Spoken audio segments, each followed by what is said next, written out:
My husband said sign the land over. He had no idea my grandmother left me the minerals. Gareth's attorney put the settlement summary on the table and said, the house, a cash payment, and whatever that scrubland amounts to, that's a fair resolution. He said it the way someone says something they have already decided. Gareth sat across from me with his hands folded. That particular posture. The one he assumed when he believed the math was already finished and the rest of the world just needed to catch up. He had not asked me in 5 years of marriage a single question about my grandmother's estate. He did not know that I had signed a mineral lease 14 months after our wedding. He did not know that the well had come in. He did not know about the royalty statement. The one I had been setting on the kitchen counter without comment, every quarter for 23 months. The one that added up to $4,412,000, all of it in my name, all of it my separate property, all of it predating anything he had ever contributed to. He called it scrubland. What he never knew was that the land had been producing beneath his feet the whole time. Good day, dear listeners. It's Ren again, and I'm so glad you're here with me today. Before we begin, please take a moment to subscribe to the channel and tap the like button. It helps these stories reach the people who need them. And tell me in the comments which city you're listening from. I love seeing just how far these stories travel. My grandmother used to say, "The land feeds you. What's under it might surprise you." Have you ever had someone teach you something so plainly that you carried it without knowing you were carrying it? She said it about a particular piece of West Texas. Her tone was one I always understood as practical rather than poetic. She was not the kind of woman who reached for poetry when plain calculation would do. You would have liked her. She had retained the mineral interest when she sold the surface acreage in 1971. She had looked at what was being drilled in the surrounding sections. She had made a quiet determination about what that activity meant for what lay beneath her own ground. She did not discuss it at length. She simply kept it. I grew up with that story, the way you grow up with certain pieces of family knowledge, not memorized, exactly, but present. Present the way a smell is present in a house, long after its source is gone. I spent 6 years of my working life separating surface estates from mineral estates on county deed records. I understood the distinction the way a pharmacist understands the difference between compounds that look identical and behave nothing alike. I married a man who called it all scrubland. He had looked at the surface and decided that was the complete picture. He had not done the research. People tend to believe they understand a thing when they can see it. The land was flat and dry and unremarkable from the fence line. That was enough for Gareth. It had never been enough for Gran. Have you ever watched someone be absolutely certain about something they had never actually studied? There is a particular quality to that certainty. Loud, unquestioned, slightly impatient with anyone who seems hesitant. Gareth had that quality about a number of things. The land was one of them. I had decided early in the marriage that correcting the certainty of a man who had not asked a question was not my responsibility. Gran would have agreed. Let me take you back to the beginning. Not the beginning of the marriage. The beginning of what mattered. I was 31 when my grandmother Naomi Fontenot died. She left me the mineral interest as a specific bequest in her will. Not the surface land that had been sold decades prior. The mineral estate beneath it was a separate legal thing, recorded with the county clerk. Its own deed, its own chain of title, going back to the severance she had executed in 1971. I was 31. And I was a land records technician at the Midland County Appraisal District, and I understood exactly what I had inherited. I understood it better than most people would have understood a cash bequest. I knew what a severed mineral estate meant. I knew that it moved independently of the surface.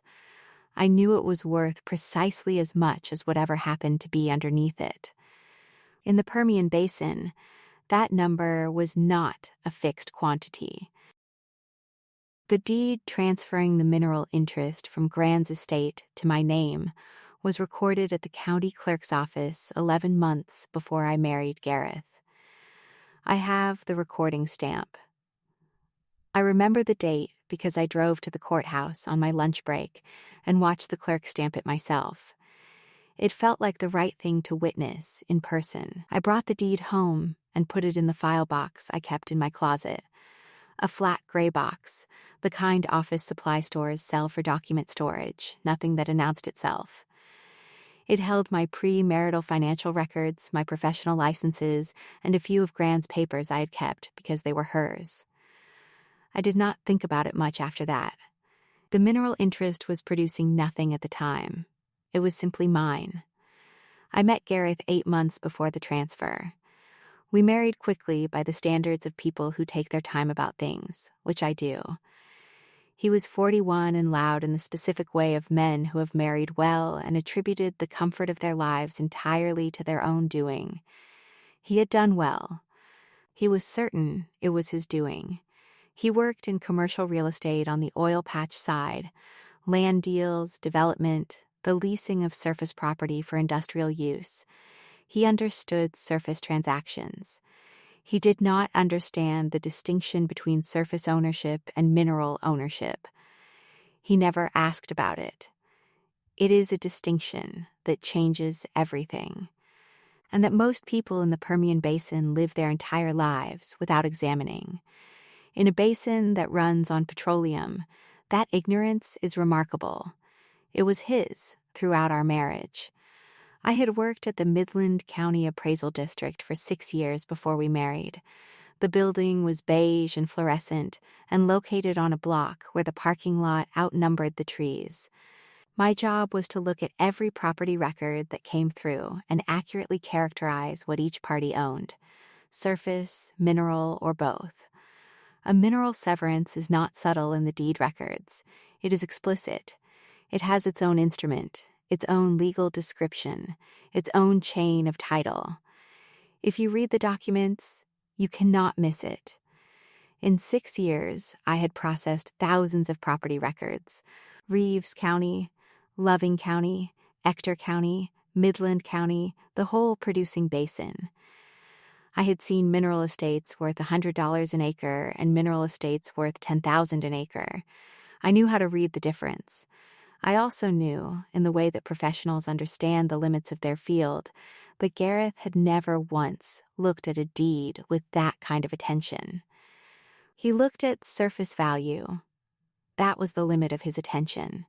He looked at what a piece of ground could be leased to a pipeline company for, or what a commercial building on top of it might generate. He looked at the visible layer and called it the whole picture. He called my work at the appraisal district that county job with a mild fondness, the way someone uses the phrase her little hobby. Not cruel, exactly, you know the tone. Diminishing in the way that certainty is always slightly diminishing. He had decided that what came before him in my life was smaller than what came after. He had organized his understanding of me around that decision. I did not fight it. It was not the kind of thing worth fighting. I kept my own counsel about what I knew and what I held. I went to work at the district every day. Until the mineral lease changed that. 14 months into the marriage, I received a letter from a Midland-based energy company. They were interested in leasing my mineral interest in the section 14 miles east of town. They offered a 3-year primary term, a 1/8 royalty, and a bonus payment of $42,000 for the signing. I read the letter at the kitchen table on a Saturday morning, while Gareth was on the phone with Whit about a surface development deal in Andrews County. I read it twice. Then I called Delton Greer. One call. Delton had been practicing oil and gas law in Midland for nearly 30 years. He was 55, built like a man who had spent decades sitting across tables from people who wanted to take something from his clients. He spoke with the precision of someone who had learned that carelessness costs everything.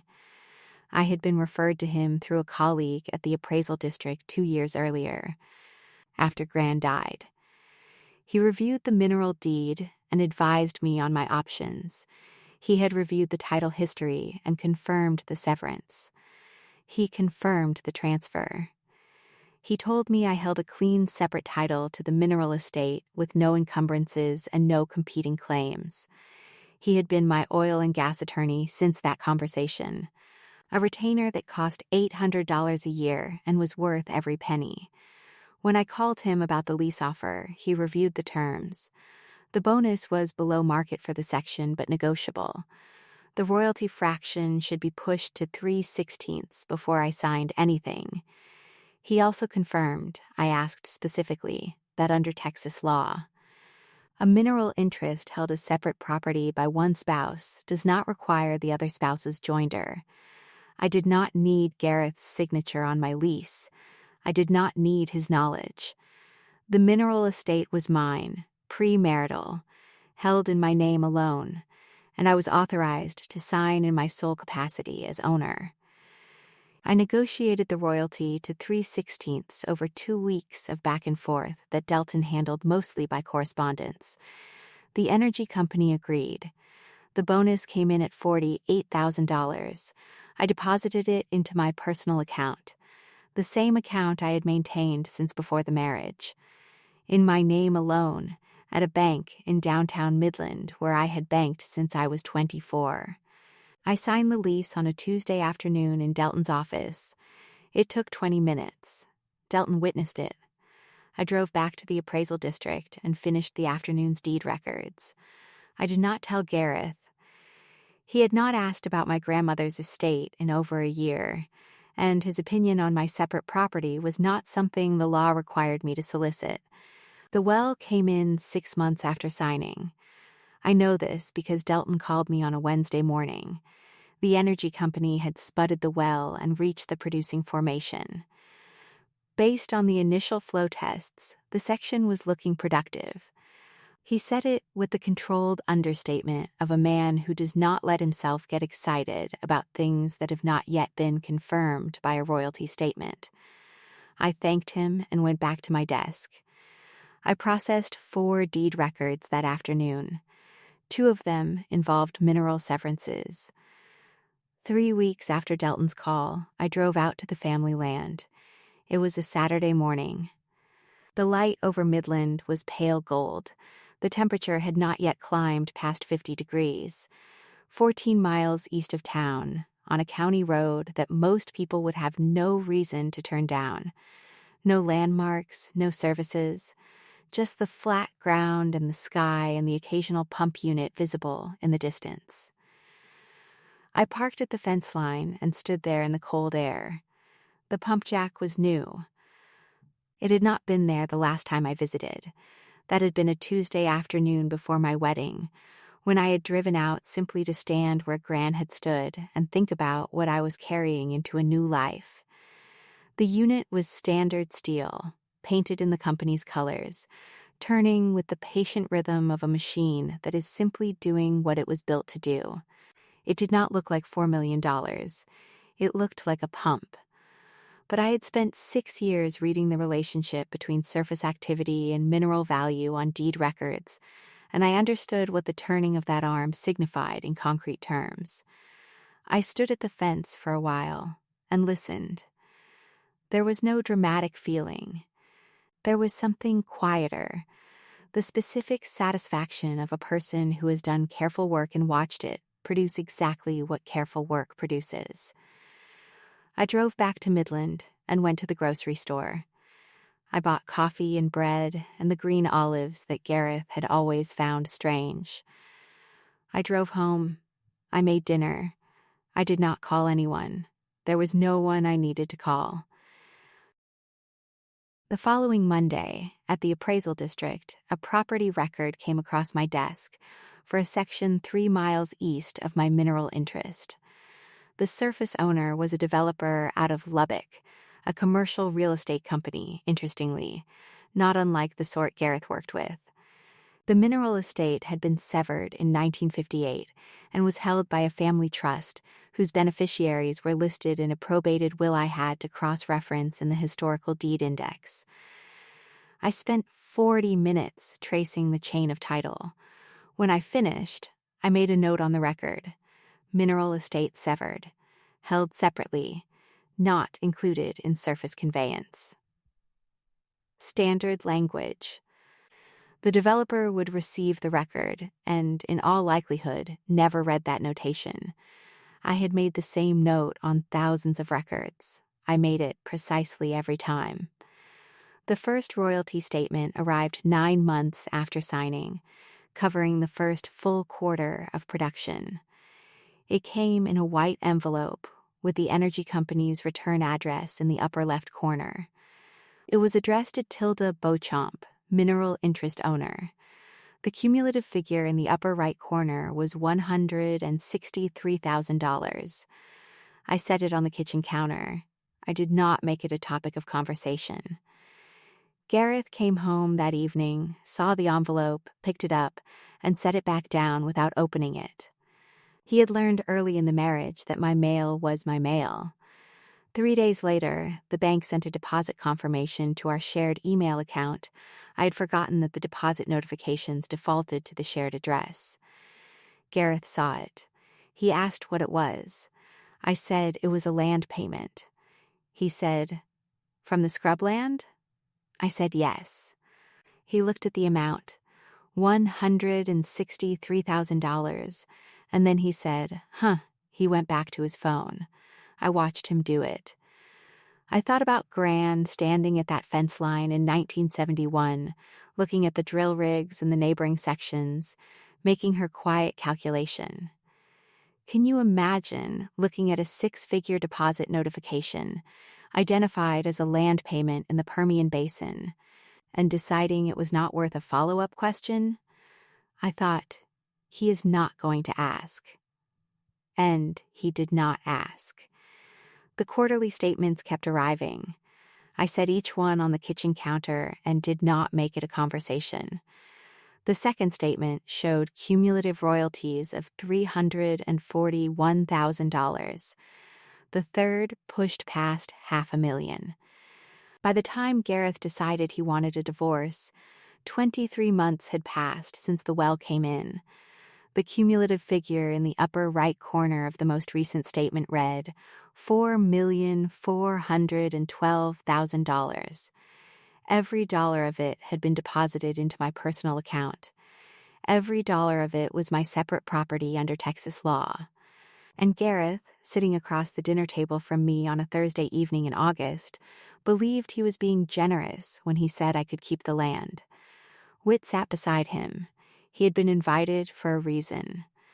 The second warning sign had come 8 months before the dinner. I had processed, at the appraisal district, a property record for a section adjacent to mine. An ownership update following a surface sale. The mineral estate for that section had been severed in 1968 and was held by a family trust out of Houston.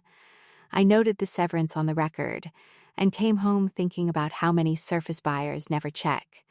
How many people buy a piece of West Texas ground and assume they own everything to the center of the earth?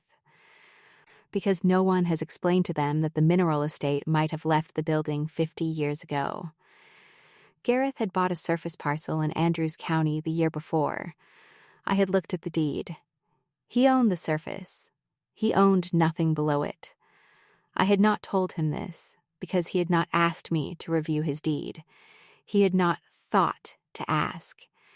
He was a commercial real estate man in an oil patch town who did not know the most important thing about West Texas real estate. I thought about telling him. I sat with that thought for about 3 minutes. Then I went to bed. He was not my client. He was my husband. They are different things, and the obligations of one do not include doing the other's due diligence. The dinner was on a Thursday in August.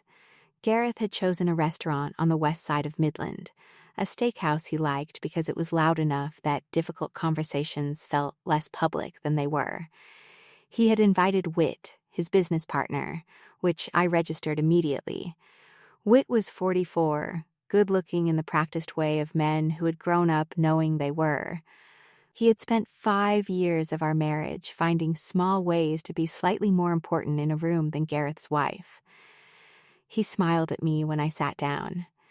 It was the kind of smile that precedes a meeting someone has prepared for and expects to win. Gareth ordered before I could look at the menu. He said, "I want to talk about the marriage." He said it with the directness of someone who had rehearsed the opening line enough times that it felt natural. He said the marriage hadn't worked. Not dramatically, not cruelly, just logistically, the way he announced most things. He said he hoped we could be reasonable about the assets. He said the house was the main thing. The marital home on the east side of Midland, which we had purchased together 3 years into the marriage for $480,000. It had appreciated to approximately $560,000. He said he assumed I would want the land. He said it the way you say someone will want the thing you have decided is worth less. I said that sounded fine. Do you know what it feels like to hold a number the other person cannot see? Whit nodded, as if the resolution of my marriage was a meeting he had been brought in to ratify. Gareth looked relieved, the particular relief of a man who has prepared for a harder conversation and gotten an easier one. I finished my dinner. I drove home. I put the most recent royalty statement in the file box in the closet, the one that had arrived that morning. It covered the second quarter of the 3rd year of production. The cumulative figure had just crossed $4 million. I placed it behind the mineral deed and the lease agreement and the estate transfer documents. Then I called Delton the following morning. Delton answered on the second ring. I told him about the dinner. I told him about the settlement framing. When I said the house and the scrubland, he was quiet for a moment, not surprised, exactly, but giving the words the space they deserved. Then, he said, in his precise way, "Has his attorney requested the mineral title documentation?" I said, "I did not believe so." He said, "That's going to be relevant." There was a particular quality to how he said it, the understatement of someone who knows exactly how dramatically relevant something is going to be, and who has the professional discipline not to say so in a way that could be quoted later. I told him I would like him to represent my interests in the settlement. He cleared his calendar. I want to be honest with you about what those weeks felt like. The marriage ending was not a surprise. I had known for a long time that Gareth and I had reached the limit of what we were to each other, that the thing between us had run its course. I was not grieving the loss of him. I was grieving the loss of a version of my life I had organized around a person who had never quite looked at me carefully enough to see what was there. There is a specific kind of loneliness in being married to someone who has decided you are smaller than you are. It does not resolve when the marriage ends. It becomes something you carry differently. What I was not, in those weeks, was afraid. Perhaps you would have been. But I had the mineral deed. I had the lease. I had the royalty statements, 23 of them. The cumulative figure in the upper right corner of the most recent one unchanged from the morning I had set it on the kitchen counter after the dinner. $4,412,000. My name. My separate property. My grandmother's 1971 calculation, finally arriving in my present. Gran had stood at that fence line the year I was born and looked at the surrounding sections. The Permian Basin had been producing petroleum since the 1920s. She had sold the surface because she needed the cash. She was a practical woman, and the surface land was worth more as farmland to the buyer than it was to her in taxes. But she had retained the mineral estate. She understood. in the uncomplicated way of a woman who paid attention to what her neighbors were doing, that the ground in that section was still holding something. She had been patient. She had recorded the severance. She had kept the deed. She had told me, the land feeds you. What's under it might surprise you. I had brought her deed to a marriage in a flat gray file box, put it in a closet, and gone on living my life. And now, Gareth's attorney was preparing a settlement that offered me the scrubland as though it were a consolation. The scrubland had been producing at a rate that would have funded Gareth's commercial real estate career several times over, 23 uninterrupted months, in a personal account he had never thought to review. Delton's letter to Gareth's attorney arrived on a Monday, 2 weeks after the dinner. It was 4 pages. It attached 6 exhibits. The first was the original mineral deed from the 1971 severance. The second was the probated will showing the specific bequest to me. The third was the estate transfer deed recorded 11 months before the marriage. Then came the mineral lease signed in my sole capacity, a copy of the Texas statute governing spousal joinder requirements for separate property mineral owners, and 23 quarterly royalty statements. The cumulative figure, $4,412,000, deposited into an account in my name alone throughout the marriage. The letter did not editorialize. It presented the documents in chronological order. It noted that the mineral estate and all proceeds were Tilda Beauchamp's separate property under Texas law, that no marital commingling had occurred, and that any settlement proposal that did not explicitly acknowledge the separate property status of the mineral interest was legally deficient. Gareth's attorney requested a 2-week extension. I imagined him sitting at his desk, reading the royalty statements. Cumulative, $4,412,000. Current rate, approximately $180,000 per quarter. 23 months. He had negotiated a settlement in which he had offered his client's wife the scrubland without running a mineral title search. I had some sympathy for the position he found himself in. Not much, but some. He used the 2 weeks to attempt a constructive contribution argument. The theory was this: Gareth's domestic contributions during the marriage, managing the household, providing financial stability, had, in effect, supported Tilda's management of the mineral interest. Some portion of the royalty income could therefore be attributed to marital effort. Or so the argument went. It was the kind of argument that sounds plausible if you say it quickly and don't examine it for more than 30 seconds. Delton examined it for considerably longer than 30 seconds. He produced my employment records from the appraisal district. 6 years of processing mineral title records, which I had done without any assistance from Gareth and which predated the marriage entirely. He documented that the mineral lease had been negotiated during business hours, mostly by correspondence between Delton and the energy company, requiring no domestic time trade-off that Gareth could claim to have funded. He noted that the monitoring of the royalty account, which consisted of opening a quarterly envelope and setting a statement on the kitchen counter, was not an activity that required household support. He submitted the royalty statements showing consistent, uninterrupted deposits into a premarital personal account that had never been commingled with any marital funds. The argument, Delton told me with the understatement that was his professional signature, was unlikely to find traction with a mediator. He was correct. On the following Tuesday, the mediator sent a letter. She did not find a sufficient nexus between Gareth's domestic activities and the generation of royalty income from a premarital mineral interest managed independently by the mineral owner. The argument was declined. Before that second approach arrived, Gareth himself called me. It was a Wednesday evening, the first time he had called directly since moving out, which had been 3 weeks prior. He called my cell phone, which still had his name in my contacts because I had not yet gotten around to changing it. I answered. He asked if we could talk. I said we could talk. He said he did not understand why the royalty money was being treated as separate property when it had been generated during the marriage.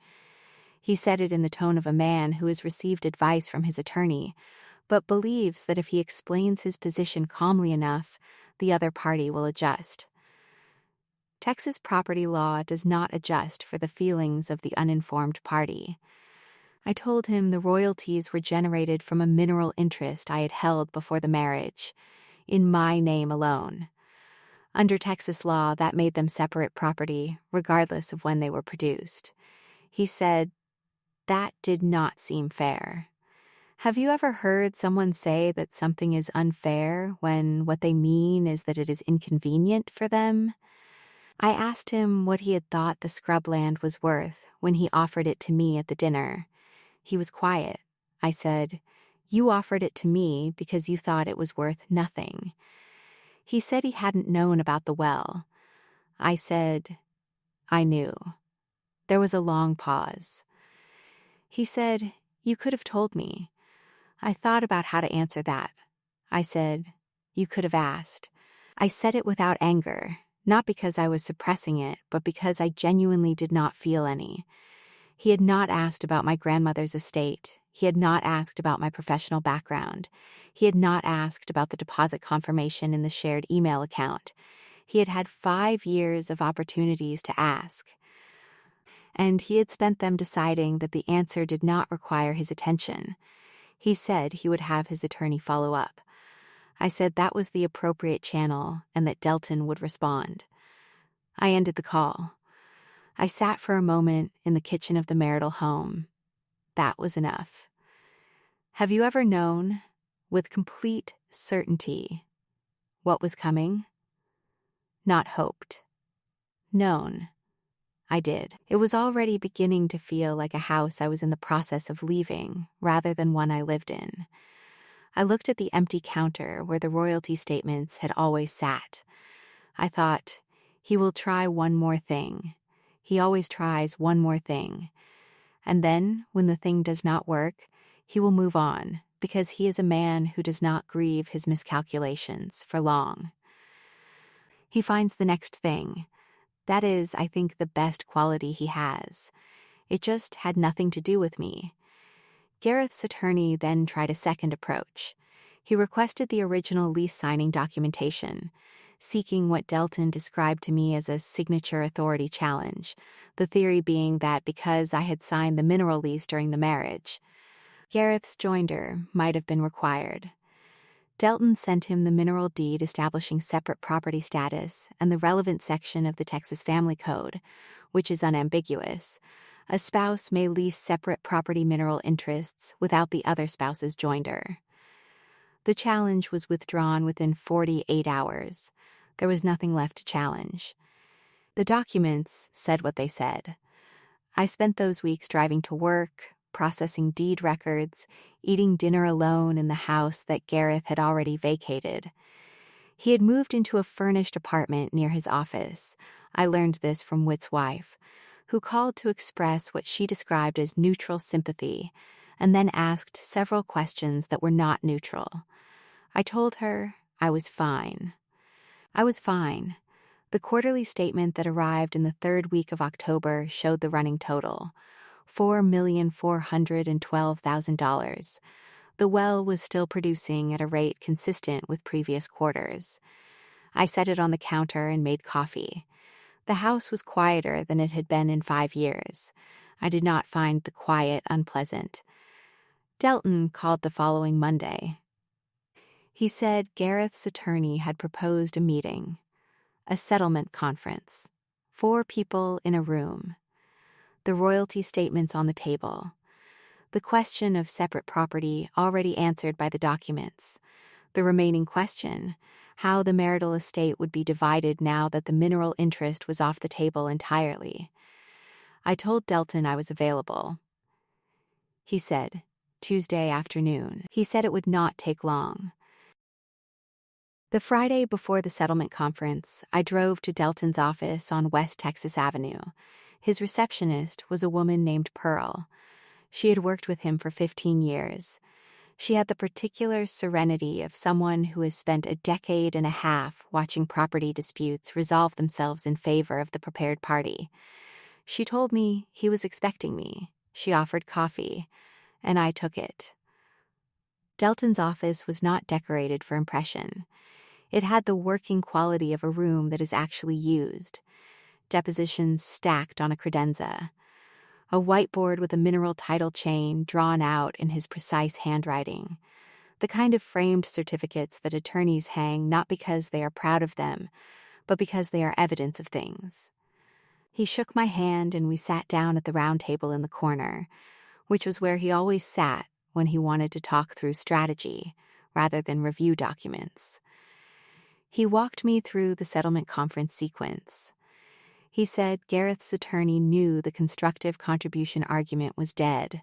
The mediator's letter had been unambiguous, and he expected they would come looking to negotiate the marital liquid assets and the house value.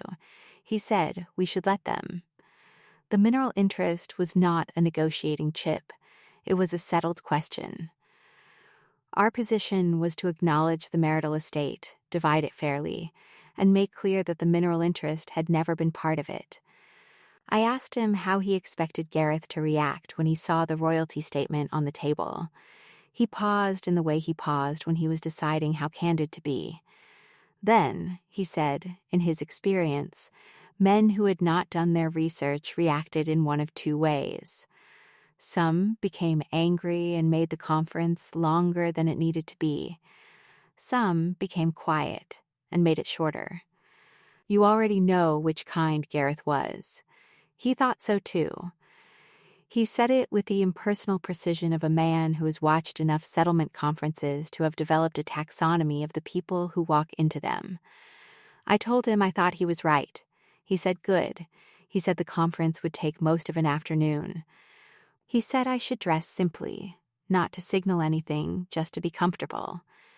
He said I might find it useful to bring something to read during the breaks, because some of the waiting was procedural, and there was no point in filling it with anxiety.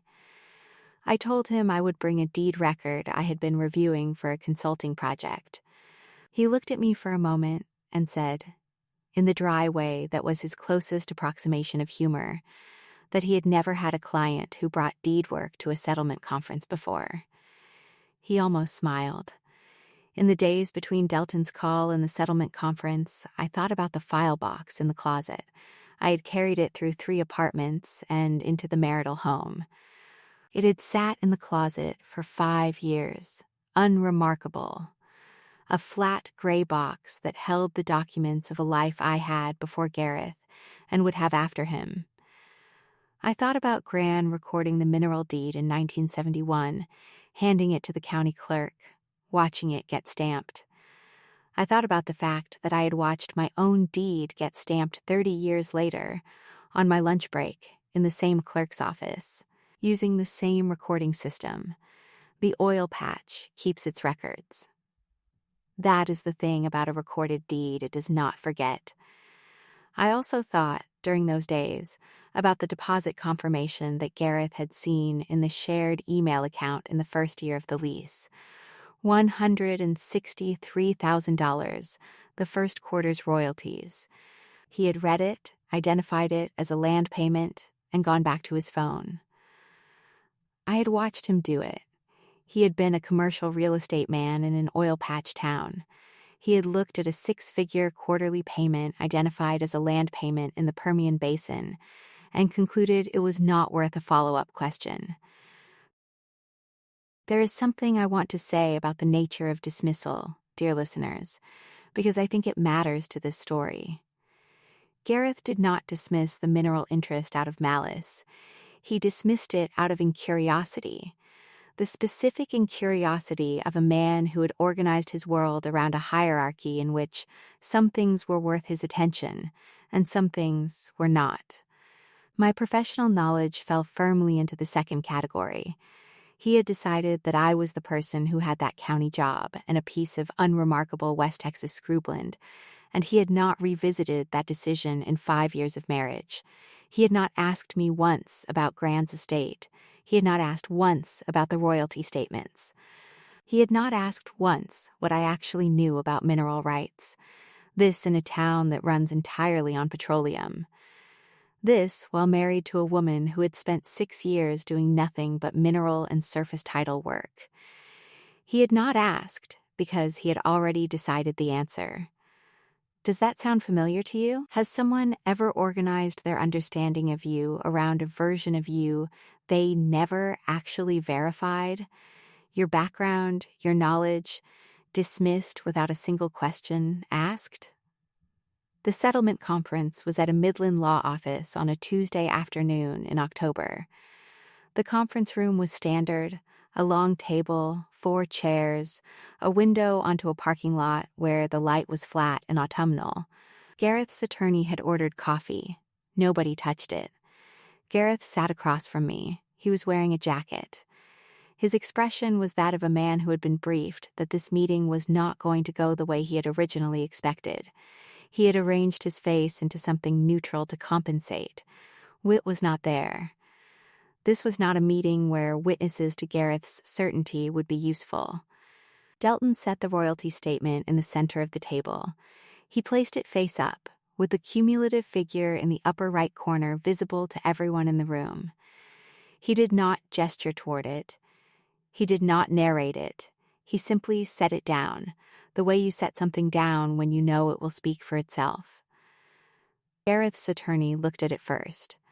He read the cumulative figure, $4,412,000, 23 months of production, deposited into Tilda Beauchamp's personal account. He read the mineral interest owner designation at the top of the page, Tilda Beauchamp, mineral interest owner.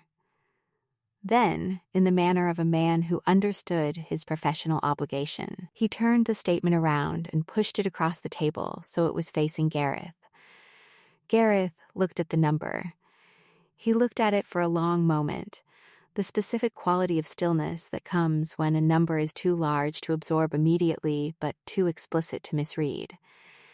He looked at his attorney. He said, "All of that is hers?" His attorney said yes.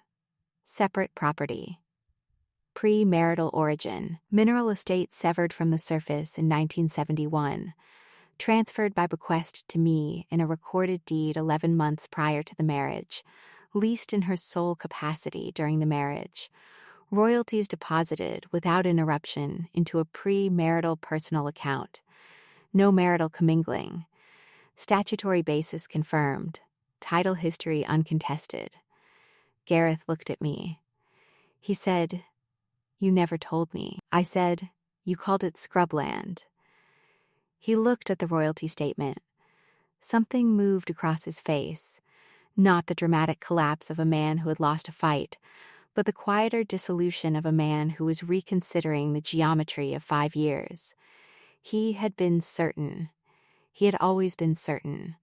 And the certainty had cost him nothing in the marriage. Now it was costing him in the way that certainty built on incomplete information always eventually costs you. Not in a confrontation, not in an argument. In a conference room where a document is placed in the center of a table and everyone in the room reads the same number. He looked away first. He looked at the window, at the parking lot, at the flat October light. He did not look at me again. What does it feel like to be certain of something for 5 years and then read one number that reorganizes everything? I never had to find out. The conference took 3 hours. Delton and Gareth's attorney negotiated the division of the marital estate. The house, which Gareth had always said was the main thing, went to Gareth at its current appraised value of $560,000. The marital liquid assets, savings, and investment accounts held jointly, totaling approximately $84,000, were split equally, giving Gareth a cash equalization of $42,000. The mineral interest, the royalty history, the ongoing quarterly payments, and the mineral lease were confirmed as Tilda Bocha's separate property outside the marital estate entirely, not subject to division. Gareth signed. His attorney signed. Delton signed. I signed. The pen was cold when I picked it up. I held it for a moment, felt its weight. Then I signed my name the way I had signed it on the mineral lease, on the estate transfer deed, on the original recording stamp at the county clerk's office. Clearly, with the assurance of someone who had known what she owned for a very long time. He took the house.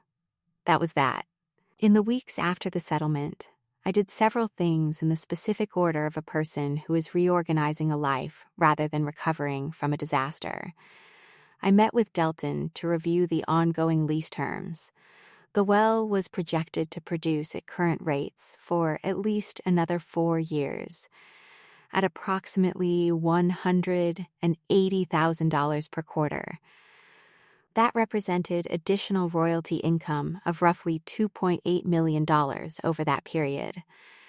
Delton recommended we begin reviewing the lease terms for the renewal period, which was his way of saying that this was not over and that the mineral estate would need continued management. I agreed, and we set a calendar for it. I found a smaller house on the north side of Midland, a 2-bedroom on a street with a live oak in the front yard. Someone had planted it decades ago. Against the odds of the climate, it had grown into something substantial. I paid cash, which was a sentence I was still getting used to.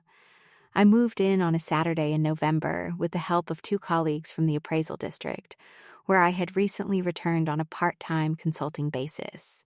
It turned out that 6 years of mineral title processing knowledge was worth considerably more per hour than I had been paid for it the first time. I drove out to the family land the following Saturday morning, 14 miles east of Midland, the surface land that Gran had sold in 1971, and the mineral estate beneath it that she had kept. The morning was cold and dry, the particular cold of the Permian Basin in November, which is not a dramatic cold but an absolute one, the kind that settles into the flat ground and stays there. I parked at the fence line and got out of the truck and stood there for a while. The pump jack was visible on the horizon, turning slowly in the still air. It had been turning for 23 months. It would turn for another 4 years at minimum, perhaps longer. From the surface, it looked like what it was, a machine doing its work. Gran had stood at approximately this spot in 1971 and looked at the neighboring drill rigs and calculated what that activity meant for the ground beneath her own section. She had been right. She had kept the deed.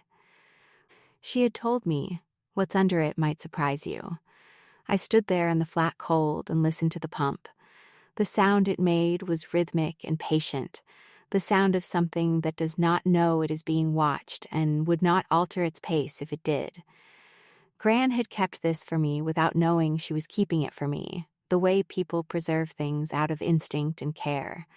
A practical faith that the right person will eventually understand what it means. I did not know exactly what she had been thinking in 1971. I knew she had looked carefully at something that most people were looking past. Enough, I drove back to Midland. I stopped for coffee at a place near the courthouse. In the weeks after I moved into the house on the north side of Midland, I received a card from a former colleague at the appraisal district. Her name was Vera Tilson. She had worked in the adjoining cubicle for 3 of my 6 years there. She sent cards for occasions that most people no longer sent cards for.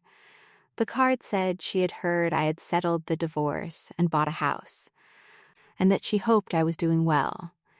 She said if I ever wanted to have lunch, she was still at the district, still processing the same deed records.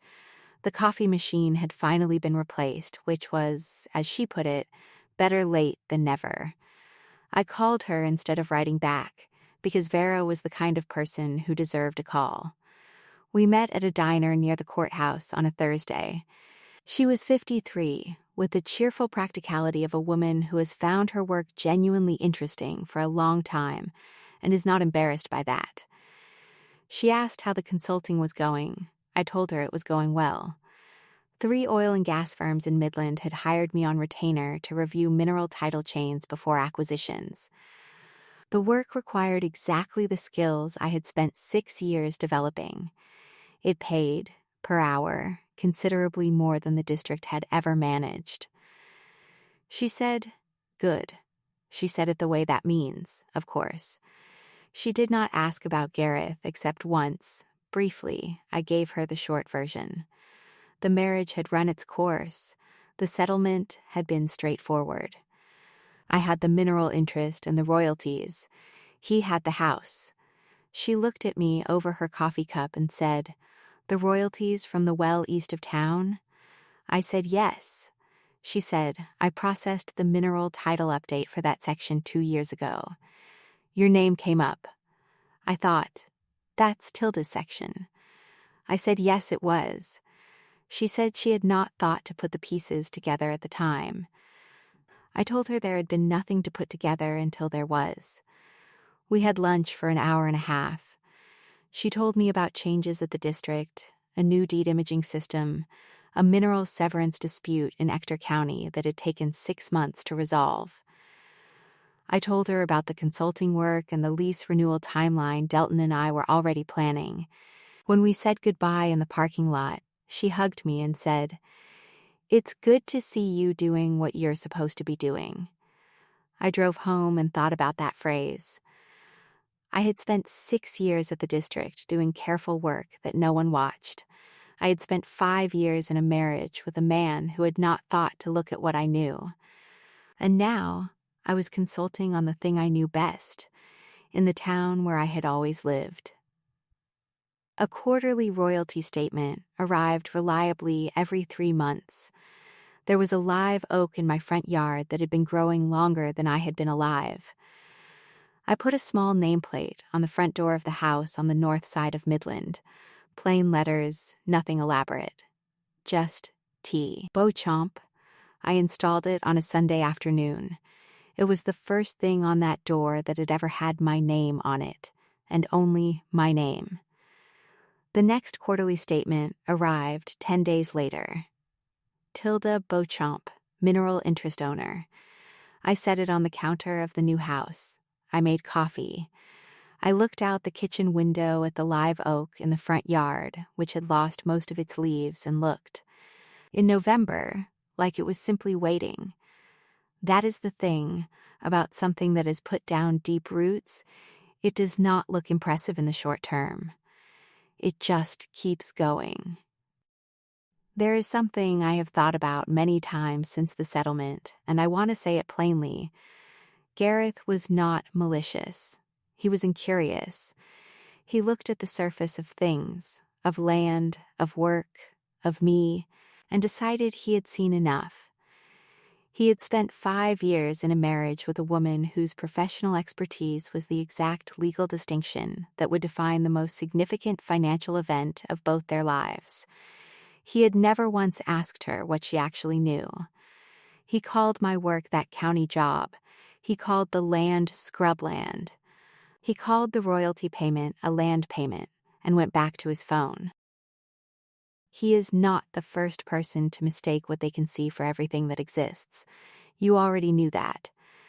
And what about you? Have you ever owned something you did not fully understand, or been dismissed by someone who had not done the work to understand you? I hope you checked your records. He will not be the last. The Permian Basin is full of surface owners who do not know what they do not own below the surface. The world is full of people who have organized their certainty around a picture that is missing its most important layer.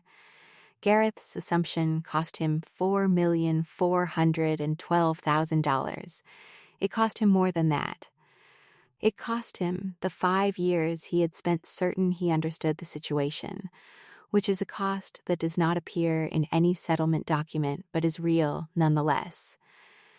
Gran always said the land feeds you. She was right about that, and she was right that what's under it might surprise you.